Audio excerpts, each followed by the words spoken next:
انسانیت هغه وخت مړ وي او مړ شي کله چې یو انسان د بل انسان د بېوسۍ ستونزو پورې خاندي،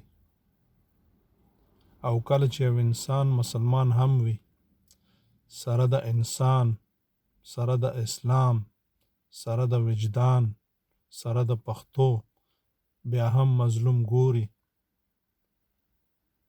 او ورنه تیریږي. او د ټولو نه بد بیا دا چې ورپورې خاندي. دا د انسانیت، مسلمانۍ، پښتونولۍ نه وتلي حرکتونه دي او زمونږ په ټولنه کې پای شته. د دې درمل کول پکار دي.